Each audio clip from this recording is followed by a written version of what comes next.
2024কে বলা হতো যুদ্ধের বছর, কিন্তু প্রথমার্ধেই 24-এর সে তকমা ছিনিয়ে নিয়েছে 2025।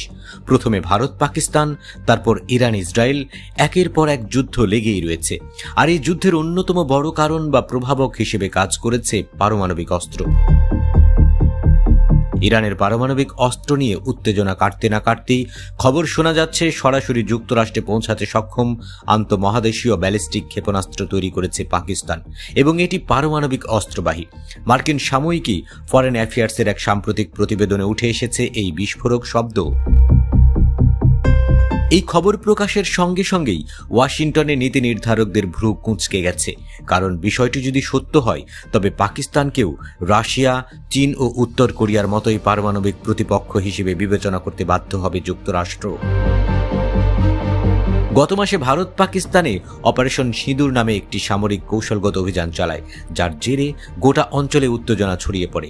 এই ঘটনার পরেই পাকিস্তান তার পারমাণবিক অস্ত্র ভাণ্ডারকে উন্নত ও দীর্ঘ পাল্লার দিকে সম্প্রসারণের উদ্যোগ নেয় বলে গুঞ্জন উঠেছে।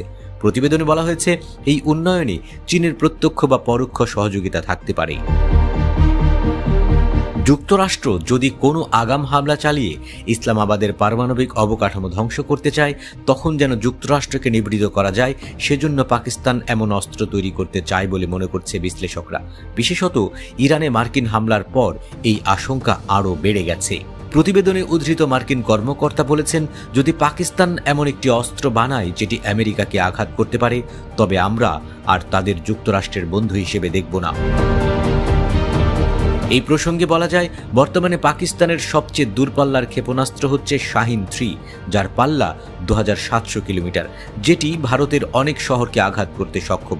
কিন্তু আইসিবিএম এর ক্ষেত্রে এই পাল্লা বেড়ে হয় 5500 কিলোমিটার বা তার চেয়েও বেশি। যদিও পাকিস্তান সবসময় দাবি করে এসেছে তাদের পারমাণবিক ও ক্ষেপণাস্ত্র কর্মসূচি শুধুমাত্র ভারতের বিরুদ্ধে প্রতিরোধমূলক ব্যবস্থা হিসেবেই তৈরি করা হচ্ছে, কিন্তু যুক্তরাষ্ট্র এতেই সন্তুষ্ট নয়।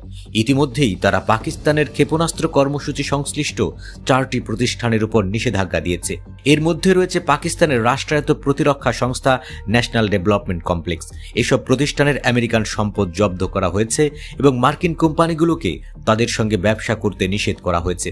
ইসলামাবাদ অবশ্য এই নিষেধাজ্ঞাকে পক্ষপাতদুষ্ট বলে অভিহিত করেছে।